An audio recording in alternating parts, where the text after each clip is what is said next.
Good evening and welcome to Focus on Norton. My name is Neil Byron and I am with the Norton Town Republican Committee. We proudly sponsor this event on the second Monday of each month from September through May. We're really happy to have you with us tonight. Focus on Norton is designed to inform you about what is happening in the town directly from the people charged with serving the community. We hope it brings a different dynamic to the concept of open access by providing an interactive environment with our public officials. It not only provides a platform for an official to discuss their function, but to provide insights into the needs and objectives of their particular department, and on some occasions, what they need from you in order to serve you better. It is a program designed to create open dialogue, and that is the best pathway to more civic involvement. Tonight, we have with us Mrs. Estelle Flett. She is our Veterans Services Officer for the town of Norton and has served in that capacity for the past 9 years. Estelle is a state certified Veterans Services Officer, and she'll talk to us tonight about how her office and she assist Norton veterans and their families in federal and state benefits. She works closely with the Executive Office of Veterans Services, managing MGL Chapter 115 benefits. She is an actively involved member with numerous veterans organizations, such as the Norton Veterans Council, the American Legion Post 222, VFW Post 8049, and she is a member of the Massachusetts Veterans Services Officer Association, as well as the Southeastern Massachusetts Veterans Services Officer Association. Estelle served for 28 years in the U.S. Army Reserve before retiring as a Transportation First Sergeant. She served with the 1173rd Deployment Distribution Support Battalion in Brockton. Estelle deployed to the Middle East in 2003 in support of Operation Enduring Freedom, and again in 2007 in support of Operation Iraqi Freedom. As a non-commissioned officer, or NCO, Estelle maintained a high level of professional training and education throughout her military career. She attended numerous NCO academies, most notably First Sergeant Academy. Estelle also has earned a degree from Fisher College, a bachelor's degree in management. So please welcome Estelle as your VSO officer.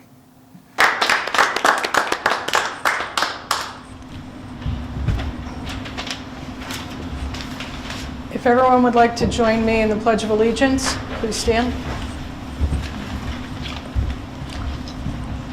I pledge allegiance to the flag of the United States of America and to the republic for which it stands, one nation, under God, indivisible, with liberty and justice for all.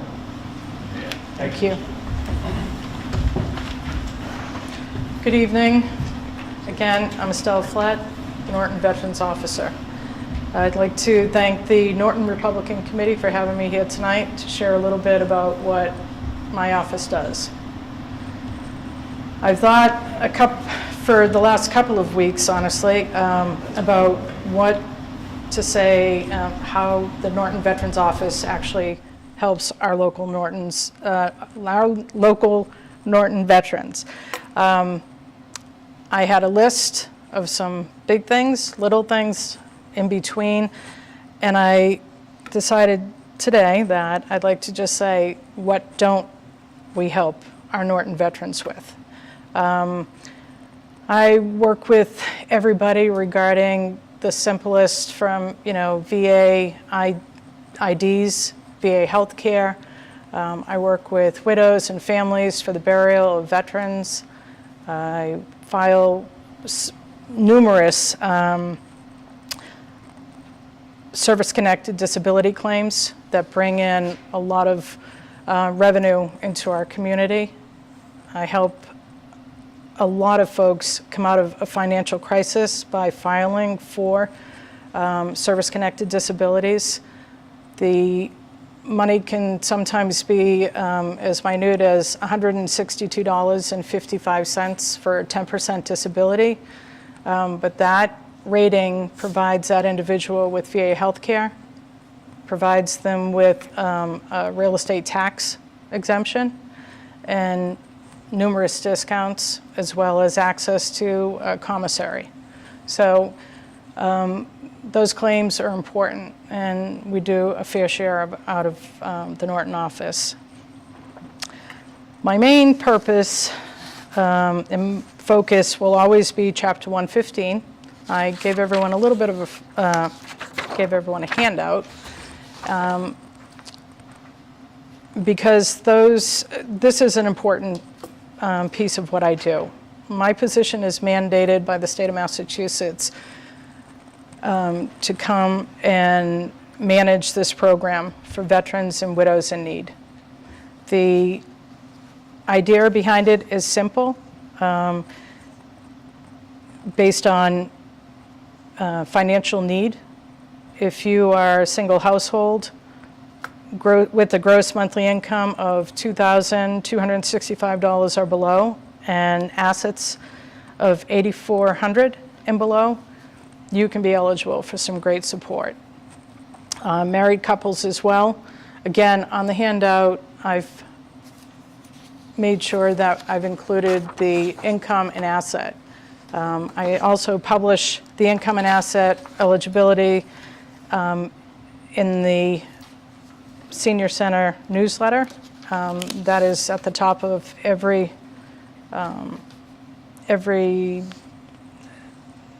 what do I want to say? It's at the top in the beginning of every article I put out with information for veterans. So with this benefit, the primary that I see in this town is fixed income for most of our senior veterans who are on Social Security with minimal to no assets. This will help them at the very least with medical reimbursement every month. It will help them get reimbursed for their Part B, their supplements, their drug plans, their co-pays, anything that their own insurance will not cover. As long as there's a prescription, this program will help cover it, so they will not be without. When I first started, obviously, let me back up one. This program has been around, and the state of Massachusetts takes great pride that it's been in existence now since really the Civil War. We have always taken care of our veterans and our widows. So when I came into town, I was surprised and amazed by this whole program. Having been on active with the Army Reserves for as long as I was not aware of Chapter 115. But now I'm more than ever, and I'd like to get the word out. So a lot of folks in town are still learning about it. I feel like I'm here almost 10 years now, and I'm still meeting people for the first time who did not know the program existed, who've been struggling with medical expenses. So I'd like to use this opportunity, one, to speak about it. If you remember nothing, Chapter 115, contact my office, I'll tell you more. But also, if I can have the help of those in the audience and those who are viewing this, to let people know that there is some assistance out there for our veterans in town on a limited income. This also serves for folks who are in between jobs, employment, and have no unemployment to collect, but need some source of income in order to make ends meet, whether it's just for gas in their car or food. This program can help them as well. It's also here for those who are in substance recovery, institutionalized, and then transitioning, to the next level after they become sober, if you will. But they need a stipend or something to live on to help, so they're not totally without finances. So again, that's just another one of the many folks that Chapter 115 can help. And lastly, for students, There are some students out there who have no choice but to go to school in order to get a better job. They might have been laid off and they're retraining. In that instance, this could be a supplement to their income to help them while they're going through school. Do I have any questions on this? Everyone know about this program? Yeah, no? And of course, you have to be a veteran, all right? So I know that's the obvious, but there are a lot of folks who have served in the National Guard, even in the reserves, who've only completed a 6-year contract, who've never deployed, and unfortunately, they're not eligible for this. But if they do have deployments, as most of our National Guard and reservists now see as a regular routine thing, it's no longer just a weekend drill and 2 weeks a year. They could too be eligible for this program. The other benefits that it will provide that is often attractive is it will help with hearing aids. And that's, in general, most veterans will try to get into VA healthcare, and that's one of the top reasons I see often in my office. I need hearing aids. You know, I was in artillery, and they probably more than likely will be eligible for service-connected disability, which will give them access to the VA for hearing aids. But if not, and they're on a fixed income, this is another avenue for it. It takes care of dental, and I just want to, it sounds like all fluff, but I also want to say too that Chapter 115, when I pass out a benefit check each month, consider it the last resort. By that I mean, I would have already spoken with these folks and sat down and decided, were they eligible maybe for Mass Health? Were they eligible for filing for Social Security disability? This is supposed to be the last resort, but at the same time, not to be turned away from that. You know, the idea is to help them. And when I meet and begin with a client, we have a long, lengthy conversation, just so I understand what their overall needs are, not just in the moment. So it's a long-term solution for some. Others, it's temporary, but it's important to learn their story. So, any questions on Chapter 115? Question and a comment. Sure. First question is, where do you get your funding? The funding comes, very good question. The funding comes from the state. The state will, for every benefit that I distribute, the state will reimburse the town 75%.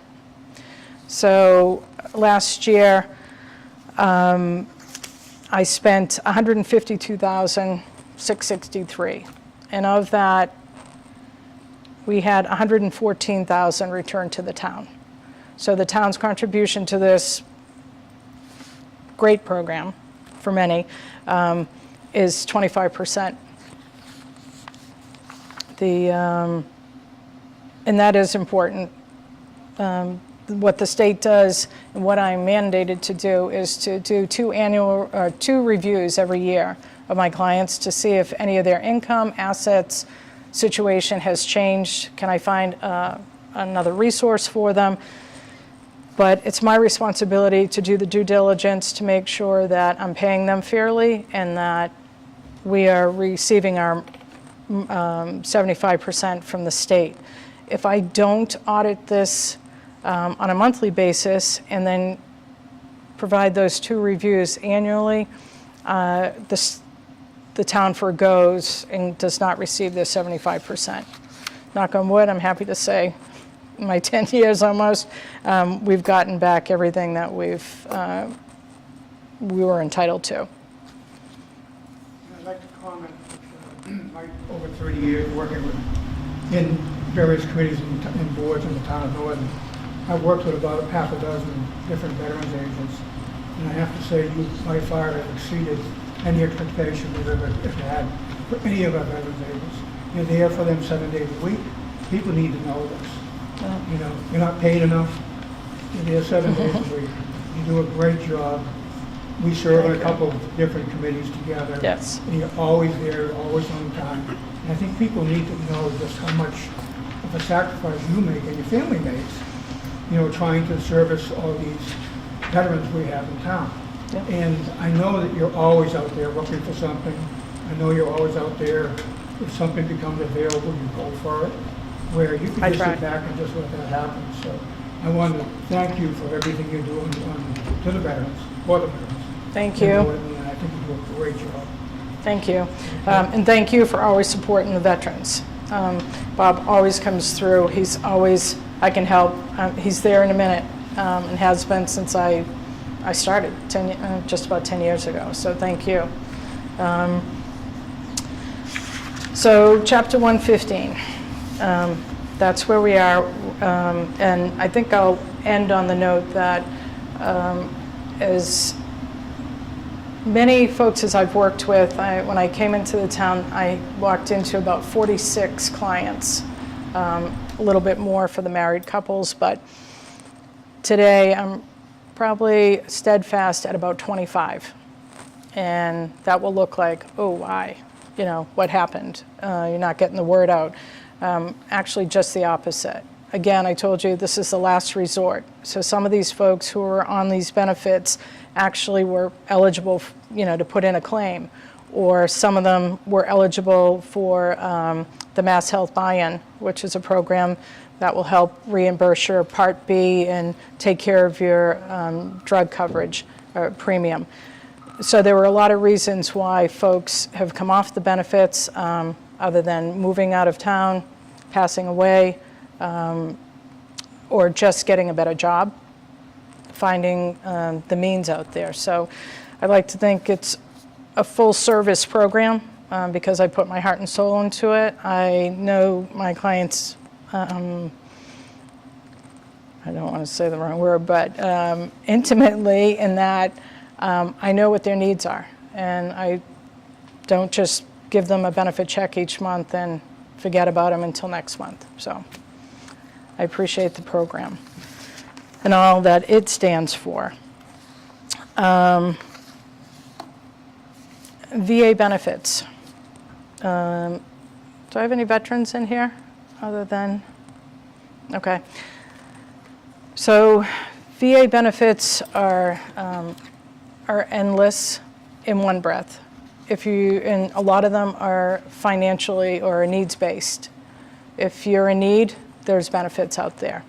If you're really in tough health, meaning you're 100% disabled, there's benefits out there. And then you kind of get the in-between, where those folks are the ones coming in looking for burial, at Bourne or any of our national cemeteries. That requires an honorable discharge. I see more and more folks now. It wasn't all so long ago that they implemented a pre-eligibility. Typically, when a veteran passes, the discharge papers, DD-214, get given to the funeral director. He takes care of all the burial arrangements at a national cemetery or military honors.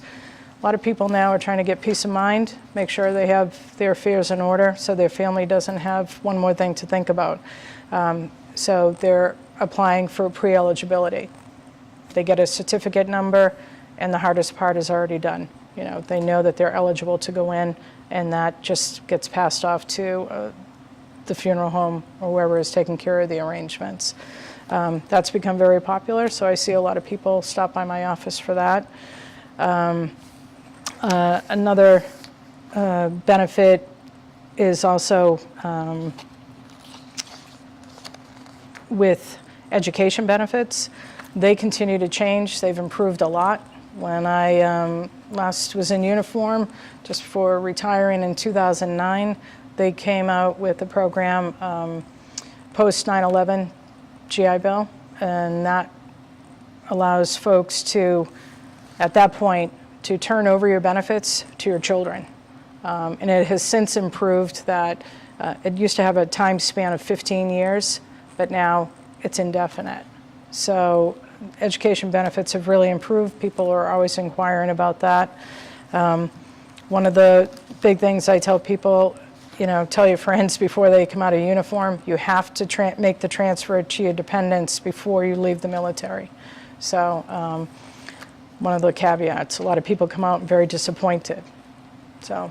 Can you explain that a little bit more, at least one more time? Sure. In case anybody has any Yeah. questions on that. So- I think that's very important. So the post 9/11 education bill is one where the government came back and started the education benefits back in 2008, actually it was. And what you had, it was great. Your clock started again. So you had a 4-year degree for college. Then they fixed it so your dependents could now be a recipient of that. Say, I have a degree, my children don't, so I'm going to share mine with my children. But in order to do that, you had to still be either active duty, still drilling as a reservist or a National Guardsman, and you had to put that request in writing before you finished your contract or retired from the military, or retired from the Reserve Guard as well. So that's the important key. Some people will get out and they know about the benefit, but did not know that they had to transfer to their dependents, and that dependent can also be your spouse, before they were out of the military. That, sure. Is there an exit strategy to remind the individual or hit them upside the head? Hey, you got these things that you have to take care of? Yeah, I think active duty does a good job with that, Okay. because they have it now processing 90% of the time. Then there's those who come back from a deployment and only have a few days to get out, and their last thing they're thinking about is doing that. And that's the problem. Too many people get out quick, because when you're done, you're done. They always wonder, will you know when? You will know when. So a lot of people miss that opportunity. Have our legislatures been made aware of that, where they might put forth an amendment? I have That- a family that's out there, and Yeah. many of them they're on top of it. Yep, They have the rank, but they're on top of it. And they make it a point to bring that information before they're even attacked for re-upping. I think it's gotten better, and there's been a lot of things that have been improved with the post 9/11 education bill, because there was a time active duty had a different formula on how much of a percentage could get paid towards the education. So let's go back to the reserves, my own situation. It started in January of 2008 that for every 3 months you were deployed, or actually in 2008 period, how many times you were deployed, had a certain percentage on the months on how much they would pay towards the college tuition. So in my case, my children received 70%. Others who have been deployed or active longer, it would increase with your time served on deployment. That's for a National Guard or a reservist. So with that being said, what they turned around and did, they took another look at it when you talk about the legislation. Have they done anything? And they started to tweak that a little bit more. And then they realized some of the benefit was a little too generous for some. And it had to last, for all of those coming out. We're dealing with the longest war ever right now. And so you're not talking just 100,000 people. This is ongoing. So that was said to have been some of the reasoning behind why they had to take a harder look at it. So I know they're looking at things, but about signing making that transfer before you retire, I don't know if that's been addressed. But I do know the formula has been looked at a couple of times, and I know it's a little different for active duty, which I don't have fully memorized, but it's a great education benefit because 70% goes to tuition in the case of my children, But what they also did, they received a stipend every month based on the pay grade of an E5, and it depended on the zip code where they were attending school. My daughter attended school in New York. She did well with the stipend based on the zip code and the cost of living there. My son, he was in Easton at Stonehill. His stipend not as large, but there's a lot of different variants to it. So point is, you need to look at it. I know that they try in the Yellow Ribbon program, which is a kind of a welcome home process that reservists and guard will go through to get information. But again, a lot of folks, if they're short time in, you know, they're just doing their 6 years, or, you know, they went to deployment and had it and they're getting out, they're not paying attention. So my tip is, you know, spread the word. So that benefit applies to any private or public school, obviously. It's not just restricted to public schools. Undergraduate degree. Oh, yeah, no, it's any college. In any Any undergraduate college, degree? yes. That any college offers? Yes. Yeah. So it's a great opportunity for parents. It was like I hit $1 million. I don't think I could have ever saved that kind of money when my kids were growing up to help them with college. So it was a blessing, and I know it is for many. So education, and with that, because of the changes that continue, I do ask folks to, you know, I have conversations with them, I help them with the paperwork, but I do ask them to call directly to our regional office for any military educational benefits, because they're smart about it. They know there's no ifs, ands, or buts. They don't mislead. I don't ever want to get caught saying, oh, I forgot to tell you, or you never told me. So I always cover myself. It's ever changing. So also there are the welcome home bonuses for anybody who's deployed. Iraq, Afghanistan, your first tour, you come home to the state of Massachusetts from where you left, you can receive a $1,000 bonus. Subsequent deployments, $500. If you are deployed within the U.S., you are also entitled to a welcome home bonus of $500. Surprisingly, our state treasurer says we are still giving bonuses to folks coming home from Korea, Vietnam. People came home, they didn't know. And their loved ones, if the veteran has passed, can actually collect the bonus. So Really? there's something to be said for that. Massachusetts truly leads the way when it comes to veterans benefits, and that's just another one of them. Annuity, another state-run program that I help folks with, and that is for individuals who are 100% disabled. They are entitled to a $2,000 annuity every year. They get a payment once in February and once in August for the rest of their life. If they pass away and they die from a service-connected disability, their spouse, I help them with DIC, which is a dependent indemnity compensation. It provides them with a monthly benefit for the rest of their life, or if they're under the age of 55 until they remarry. If they're over the age, that benefit is theirs for life. But they will also be eligible to receive the annuity as well. Those are the other types, a few of the other types of benefits other than just VA healthcare and filing for service-connected disability. All equally important.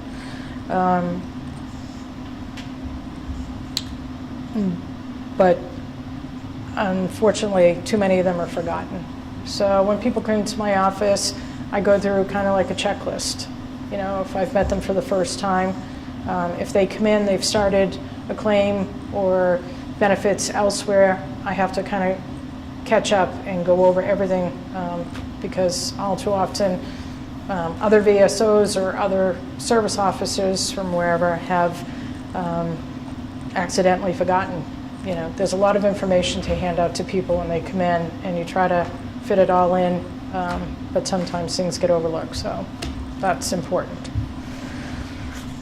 Any questions? People in Norton want to, I know you do a lot of outreach programs, and a lot of people come in looking for help, and maybe need the help right away. Your office does accept donations. Yes. And I think people need to know that they want to help the Veterans Agent and the Veterans of Norton. There is a process where you can go and you can make donations. What kind of donations do you look for? Our office has been very lucky to get donations of grocery cards from Stop and Shop. I like Stop and Shop because it's not only for food but for gas.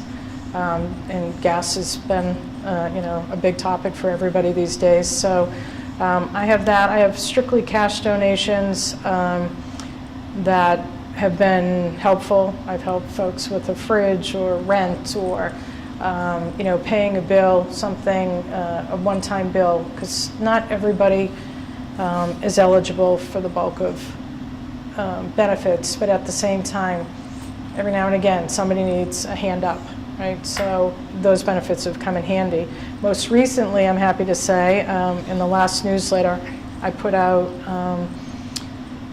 a little, if you're available to help as a handyman, and can do a little something, and you'd like to leave your name with me and phone number, so I can help somebody who has a small project in their house, can't afford or can't find a contractor, that will come and quickly fix it. So I did get a good response so far, so I'm really happy. I have 3, potential for 4. Whether or not they'll be available when we need them, or the conditions or circumstances or their perfect fit, I don't know, but it's nice to be able to have a few names to call on. We also receive donations from folks who are done using a ramp. They might have had for their loved one for a short period of time. We've been able to accept recently a donation of one, and I had a call from someone, turned around and was able to provide the ramp. Didn't have folks to help her get it assembled, but her family took on finding a contractor who'd help assemble it.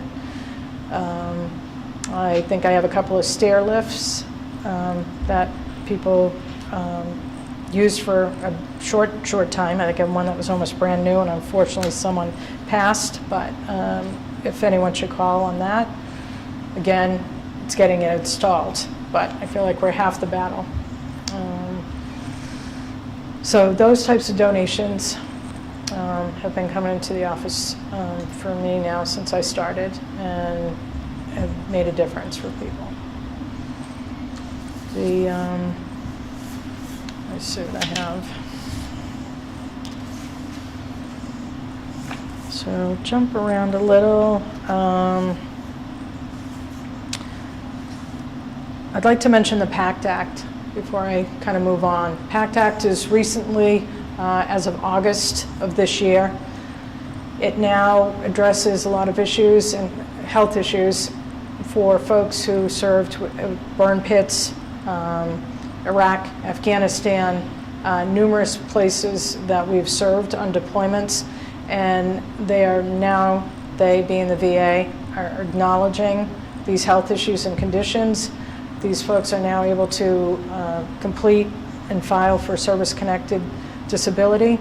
At the very least, they are now entitled to some VA health care. It's important to pass that on to anybody who questions it. There are registries, just like there has been for years, for Agent Orange.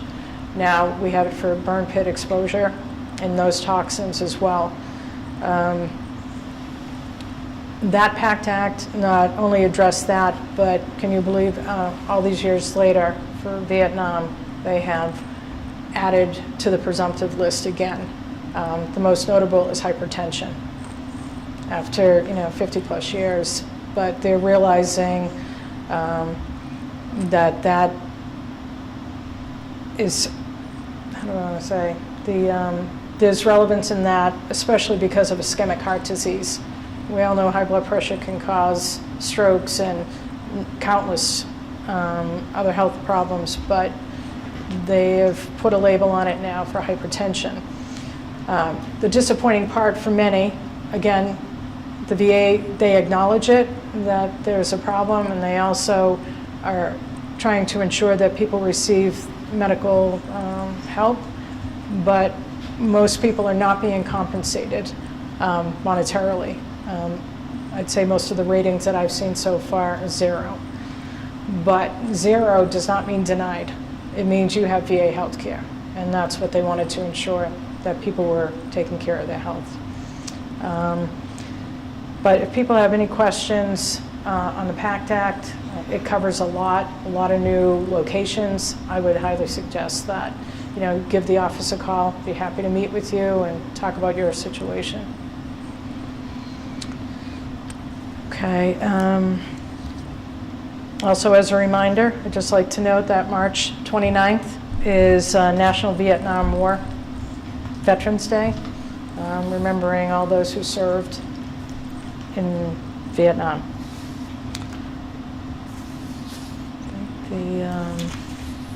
Last but not least, any questions about anything veterans? I've kind of hit the tip of the iceberg. I know there are a lot of things out there to talk about. I should remember one. Someone will have to catch me with time. The Veterans Tax Work-Off Program. I can't say enough about that. Town was gracious enough to approve that. First year it was $1,000 with X amount of hours volunteer for the town. Brave Act 2 came out. That increased it to $1,500. To this first couple of years, we had a financial cap on it. Beginning this past year, no cap for a veteran who's interested in coming out to help the town. It's $1,500, 100 hours of volunteer time, and $1,500 off of your real estate taxes. It's too easy. Help me pass that word on. I really have tried to promote that. There's no cap, regardless of your income status. This year, we've managed to get up to 5. There are 10 openings. We filled 5 this year. So if you hear a neighbor who's ouching because of the taxes and they're a veteran, please have them, call my office, go directly to the assessor's office for an application, and we'll help them out. What type of work for $100? What are they? So, Painting, raking, shoveling? well, it's kind of been a combination and a little slower because of COVID, getting back into the schools with volunteers. But in town right now, the assessor, Denise Ellis, she came up with a great idea to have our little information booth, if you will, as you walk into town hall. You may walk in and see someone sitting there, and they're participating in either the veteran work-off program or the senior work-off program. Too easy to do 100 hours. I did have someone come in, skill set is big, but I did have someone come in and complete the application within the last couple of weeks who will actually work doing something in the highway department. Yeah. I know in the past there's been opportunity or discussed with conservation, to help. There's a lot of walking trails that need to be looked after, not physically doing it. Some of it's just identifying that, trees have fallen down or work in the lodge. So if you have a skill set that's unique and you can bring something, it's open for discussion to, see if we can find a good fit. If I have a veteran neighbor who's not capable of working that 100 hours, that program allows someone else to work those hours? It does. It does. So if there is someone, Transfers the hours? That's correct. Fantastic. That's excellent. Yeah. That's a nice neighbor. Yeah. I did have, I had a volunteer who was in my office who, her situation was such that she could not take advantage of the tax break. She did it for a widow who could not, so it helped. Yeah, so it's a great program. I'm thankful for the town for, voting it in, and yeah. In that vein, do you get people that come in that aren't able to do the work? that might need some people to help do that for them? Most of the ones that I have had like that, I was aware of them. I have not had folks come in saying, could someone work for me? Is that what you mean? Yeah, if they're not able to or anything Yeah. like that. So I'm sure there'd be some people that would volunteer to help. I try to identify, I usually go right to my Chapter 115 clients first. That's my priority always. But other people will come in. I know I had someone at the library, again, that was just before COVID, who volunteered over there, asked if she could donate her hours to someone. And the good thing about it, reasonably good, is that, say you can only do 50 hours, they will prorate it. You're not, if you can do 100, that's to your benefit. If you can only do 50 hours, you'll get something. And they usually take the tax break off in the third, a portion of it in the third quarter and of the fourth. So, yeah. Good to know. Okay. I'm just going to end with, if you have any questions, number one, always, but also just to give you some upcoming events that's happening in and around town with our veterans organizations. Obviously, probably first up is Memorial Day and Veterans Day. We always have parades. Memorial Day, Monday, May 29th, 10 a.m. We start at the L School. Our parade route has been pretty much the same for many years.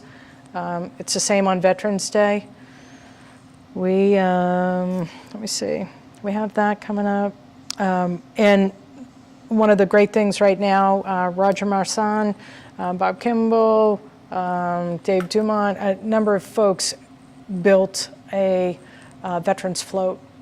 So now, if we have some of our senior veterans who want to participate but can't walk, don't want to walk, they can ride the float. So, and that's both Memorial Day and Veterans Day parade. We have a carnival coming up. It goes over Father's Day weekend, but I believe it begins on Thursday, June 15th, that evening. It runs through Sunday. That is a great collaborative of American Legion, VFW, Norton Veterans Council, lots of folks. And we will be looking for volunteers. There'll be a lot of opportunity to volunteer, whether you're a student needing service hours or someone in the community who'd like to help make this event successful. We welcome you. We have, and you might be admiring those beautiful Honoring Our Hero banners that are lining 123 and 140 right now. The next group will go up in just before Memorial Day. And I believe the plan right now is to put them up before Memorial Day and before Veterans Day. That project was started by Caitlin Shepis, a Norton High School student who had a vision and saw it through. She made that happen on short notice and did a great job with it, and continues to manage that with the help of family while she's away at college. Anyone interested, I believe the donation for the banner is like $215. Don't be totally deterred from that. The goal is to have fundraising events, and so you may see those coming up from time to time. That's so no one gets turned away. If you have a loved one that you want, honored by putting up a banner, it'll be available to them too. Someone paying might be there first, but you won't be forgotten. As the fundraising happens and people contribute, they will make sure that banner gets up. VFW, be on the lookout, as people know or don't. We have Wreaths Across America, which occurs every December. We're going into our 5th year. I can't believe it. We survived through COVID. And with that, the Wreaths Across America Committee is planning a fundraiser in the not so far future. So be on the lookout for details of that. I think it'll be a great way to support this. We've been very lucky in this town that every year so far we've been able to cover every or present a wreath to every veteran's grave in town. So that's a big accomplishment for us. And last but not least, I'd be remiss not to say that all of our veterans groups are always looking for members. American Legion, VFW, Norton Veterans Council. Norton Veterans Council has now opened its eligibility to not just veterans, but also to Norton residents that I like to call patriots who, you know, have a great appreciation for veterans and what they've done for our country. So if you know anybody or if you're one of them, please reach out. Be happy to make sure you get an application or connected to the right person to get your, to have you involved. If there's anything. Too long, too much? Any questions? Okay. If there's anything that you can, you know, think of after, please call me. I'm happy to answer. Appreciate your time. Thank you. All right. Thank you. Have a good night.